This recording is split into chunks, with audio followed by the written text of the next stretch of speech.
Secretario General de la Asociación Bancaria, diputado nacional por el Frente de Todos, porque como ya lo saben, hoy hay paro por 24 horas en todos los bancos privados y públicos a partir de la negativa de las cámaras que los nuclean de conceder un aumento, o en todo caso el aumento que están proponiendo es miserable. Sergio, Hugo Gulman y Luisa Balmaya, ¿cómo va? ¿Qué tal? Buen día, ¿cómo les va? Un saludo a toda la audiencia, un gusto hablar con usted. Muchas gracias. Bueno, Palazzo, paro por 24 horas. Expliquémosle a la audiencia, digamos, lo que ustedes están pidiendo y lo que proponen las cámaras. Bueno, nosotros nuestra paritaria terminó en diciembre del 2021, es decir, llevamos 4 meses sin acuerdo salarial, y al no arribar a un acuerdo y ya teniendo los salarios de abril encima, consideramos absolutamente lógico que se dispusiera una medida de fuerza. Esa medida de fuerza tiene que ver el no arribar a un acuerdo con las posiciones encontradas que tenemos en algunos temas. Nosotros hemos planteado la necesidad de un aumento salarial en línea con lo que los propios bancos estiman como inflación cuando en el relevamiento de expectativa de mercado que hace el Banco Central informan y diagnostican. Ellos dicen que la inflación va a estar situada entre el 60 y 67%, entonces es razonable que nosotros planteemos una discusión en ese orden en materia de discusión salarial.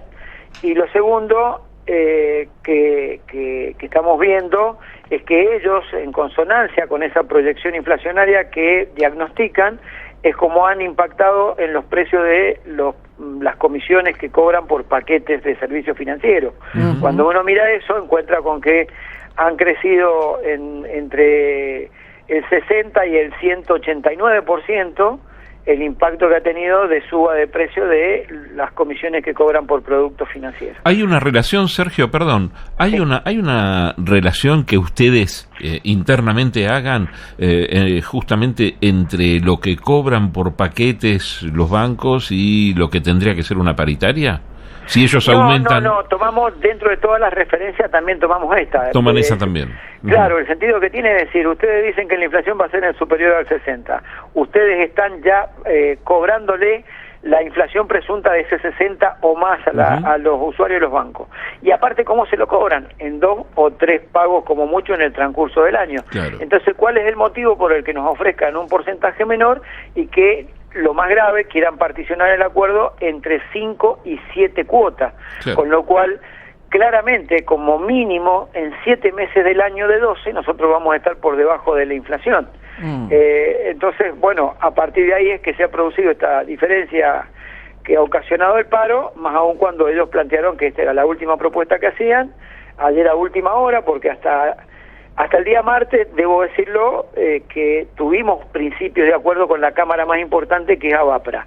Estábamos ya casi en ese 60%, estábamos en 2 o 3 pagos discutiendo eso, y de golpe cuando ellos transmiten este acuerdo al resto de las cámaras, que son minoritarias, pero que se necesita la firma de ellos deciden boicotear el posible acuerdo, bajando su oferta al 55% y particionando el acuerdo entre 5 y 7 pagos. Ahí, bueno, decididamente se terminó la reunión y claramente estamos con la medida de fuerza. Espero que recapaciten viendo la magnitud de la medida, que ha sido contundente en todo el país, y podamos sentarnos nuevamente con posiciones más razonables por parte de ellos para lograr un acuerdo. Porque si no, la semana próxima habrá nuevamente medidas de fuerza. Esto hay que también decirlo de esta manera. Bueno, nosotros probablemente la semana que viene, sea entre mañana y el lunes, sean días de negociación, y trataremos quizá de hacer una marcha nacional, y desde la marcha nacional intensificaremos las medidas, sí, claramente, si no hay arreglo, no nos queda más margen para que no sea para intensificar las medidas. Claro. Hablando de reuniones y todo, se viene el 1 de mayo, Sergio. Desde el gremio, porque la CGT orgánicamente aparentemente no va a marchar, sí lo hacen los movimientos sociales. Desde el gremio o desde la Corriente Federal de los Trabajadores, ¿van a estar marchando? Por ahora no está prevista una marcha ni de la Corriente Federal ni desde la CGT, así que la Asociación Bancaria, que está dentro de la CGT y dentro de la CGT en ese espacio, no tiene previsto una marcha. Sí, nosotros en distintos lugares del país de nuestra organización hay conmemoración del 1 de mayo, yo seguramente estaré en alguno de ellos en el interior en el interior del país. Sergio, se está discutiendo, por supuesto, un proyecto de ley. En realidad todavía no se conoce mucho el proyecto, pero se ha anticipado un proyecto de ley para que digamos, quienes tienen ganancias o rentas inesperadas aporten, y al mismo tiempo se está discutiendo otro proyecto que tiene que ver con la creación de un fondo para pagarle al Fondo Monetario Internacional. Son dos cosas, pero digamos, lo que queda claro es que el gobierno nacional necesita dinero para hacer frente a las obligaciones externas y al mismo tiempo para hacer frente a las obligaciones de la deuda interna, uno podría decir. ¿Contemplan ustedes? Porque días pasados hablábamos con CELAC y ellos decían, bueno, también hay otra serie de posibilidades, reformas impositivas, pero sin llegar a una reforma impositiva, de pronto cobrarle a los bancos, que además tienen ganancias, son de los sectores que más favorecidos están en la sociedad, si uno hace los balances anuales de ganancias, cobrarles un impuesto. ¿Cómo lo ven ustedes? Y en todo caso, desde la Asociación Bancaria, ¿cómo está viendo esta discusión de dónde sacar dinero? Bueno, en principio, sobre el proyecto presentado en el Senado vinculado a crear un fondo con el dinero que se fugaron y con el dinero que no han declarado, a mí me parece correcto. Y además me parece correcto que se genere el debate político de quienes quieren que los evasores paguen y quienes quieren que los evasores sigan evadiendo para que los que paguen sean los que menos tienen.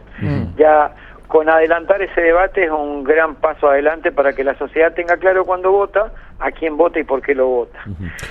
Y por supuesto que en términos económicos estoy de acuerdo con la decisión de avanzar en ese proyecto, porque ayudaría a afrontar los compromisos externos que tiene Argentina con un dinero que deberían haberlo declarado hace tiempo y deberían haber pagado impuestos por ello. Claro. Segundo, sobre la renta inesperada, no me parece mal, al contrario, acompaño, creo que hay un excedente de renta muy importante que están obteniendo muchos sectores económicos en la Argentina, y fíjate, Luisa, cómo distorsiona que esa rentabilidad también genera un gran problema que tenemos, que son los precios, porque como tienen colocación de sus productos en el exterior, particularmente lo que tiene que ver con alimentos, pretenden luego que en la Argentina se paguen a precio de dólar lo que le pagan en el exterior, cuando ellos pagan salario e impuestos en pesos en la Argentina.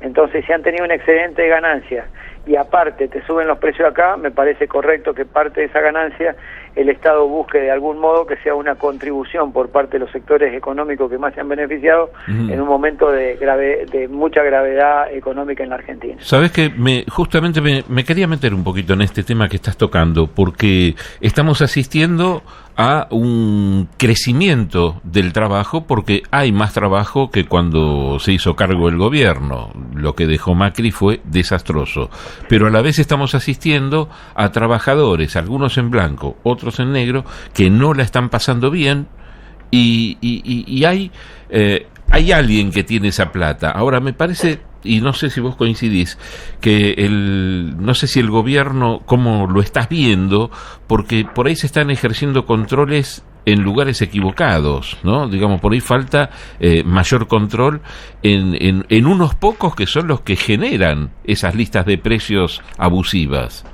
Bueno, ahí hay dos cosas, ¿no?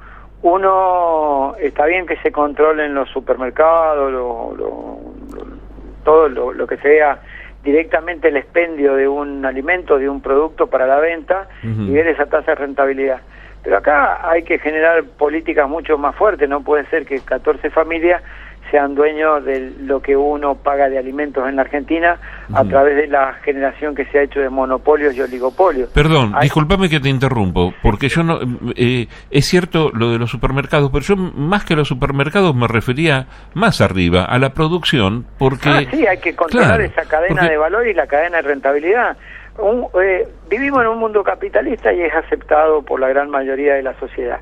Ahora, ese mundo capitalista, cuando uno va al Código Civil de la Nación, dice que tiene que tener una ganancia razonable. Ahora, la ganancia razonable no se da cuando uno ve la exorbitante ganancia que tienen con relación a la colocación de sus productos. Entonces, me parece que hay que controlar esa cadena de valor por la cual se llegó a una ganancia sideral. Esa cadena de valor, vuelvo a decir, tiene mucho que ver con que hay generación de monopolios y oligopolios que te controlan determinadas cosas en la Argentina. Andá a la agroindustria y te vas a encontrar con que los pesticidas o los herbicidas, hay 2 o 3 firmas que te lo proveen a todo el campo. Va a andar a la industria metalmecánica o a la industria siderúrgica y te vas a encontrar con que hay 1 o 2 solamente que en la industria del acero controlan el acero, y en función de eso los envases de muchos productos que se venden. Andá a la industria láctea y te vas a encontrar con que el mercado te lo manejan el 80% de una sola empresa. Y así sucesivamente, en la medida que no haya algún tipo de legislación para desarmar ese tipo de monopolios y oligopolios, vas a seguir teniendo un factor de presión muy fuerte por parte de los actores económicos que terminan imponiendo condiciones a la sociedad y también a los gobiernos. Sergio, una cosa más por mi parte, porque hablábamos de la interna en Juntos por el Cambio. El Frente de Todos también uno ve declaraciones de actores importantes que dan a Martín Guzmán con un ciclo ya agotado, están pidiendo cambios, están pidiéndole al gobierno, una mayor celeridad en resolver cuestiones vinculadas a la deuda interna. ¿Cómo está viendo esta situación al interior del Frente de Todos?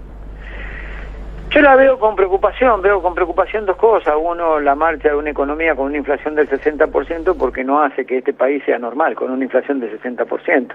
Y creo que nosotros ahí hemos tenido una fuerte deficiencia en controlar o en los programas antiinflacionarios. Yo no soy quien para decirle al presidente de la Nación quién tienen que ser sus colaboradores, e impropio sería de mí decir si alguien se tiene que ir o quedarse. Sí creo que se tienen que cambiar políticas en materia de programa antiinflacionario porque claramente no han dado un resultado favorable. Eso sí estoy de acuerdo, tengo mi posición y mi mirada crítica al respecto, que no es nuevo. Si vos recordabas, allá por junio del año pasado tuvimos una entrevista que me hiciste donde yo hablaba de los precios y puse mucho acento en que no estábamos trabajando bien eso. Bueno, eso me costó ásperos debates, digamos, pero al final de un año luz de aquella charla, estamos con una inflación del 60%, y eso no podemos endilgárselo a nadie. Yo sé que hay parte de la inflación que tiene que ver con la pandemia, parte de la inflación que tiene que ver con la guerra que ocasiona mayores costos. Por ejemplo, Argentina va a tener que pagar mayores costos de combustible, pero también hay una parte que se podría haber controlado de otra manera, más aún cuando hubo un Estado presente en la pandemia, que a esas mismas empresas le ayudó a pagar salarios y les disminuyó cargas sociales para que pudieran seguir preservando un nivel de productividad acorde. Bueno, a la hora de la contraprestación, que era no suban los precios, nadie pareciera ser que tiene el poder suficiente para decírselo o para imponérselo después de semejante paquete de ayuda que le ha dado el Estado. Claro. Sergio, una más es con otro tema que tiene que ver con esta línea de créditos que el ministro Culfas estableció con la empresa Ualá. Y bueno, había generado ahí un conflicto con vos, con el gremio. Con la defensa de la banca pública. Sí, yo que sostengo que con dineros públicos para hacer operaciones financieras está la banca pública, que a su vez hay que fortalecerla porque padeció 4 años en el macrismo de disminución de la presencia de la banca pública y fueron en detrimento de la banca pública. Entonces, con dinero público debería fomentarse la inclusión financiera y el crédito a tasas accesibles desde la banca pública. No comparto el criterio de que con dineros públicos una empresa privada otorgue préstamos. Para colmo han dicho que los préstamos van a ser en el orden de una tasa del 40%, y yo miro algunas líneas de crédito del principal Banco Nacional que ya están con fondos propios por debajo de ese, sin asistencia del gobierno. Claro. Vos vas a la línea de crédito 750 que tiene el Banco Nación, que es para inversiones, es una línea de crédito al 37%. Va para compra de capital de trabajo con mano de obra nacional y está al 34%. Va a Santa Fe de pie y es un 37,5 más 8 puntos que te bonifica la provincia. Va a proyectos estratégicos y la tasa es del 30%. Entonces, ¿cuál es el sentido? Que el Estado primero le saque plata a los bancos públicos a través de la compra de títulos del Tesoro, o de las LELIQ o de cualquier instrumento financiero. Le saca fondeo, se lo lleva para el Tesoro y el Tesoro se lo da a un privado para que preste más caro. La verdad que es insólito, no termino de comprender cuál es la estrategia que pensó Culfa en el momento de otorgar ese tipo de préstamos.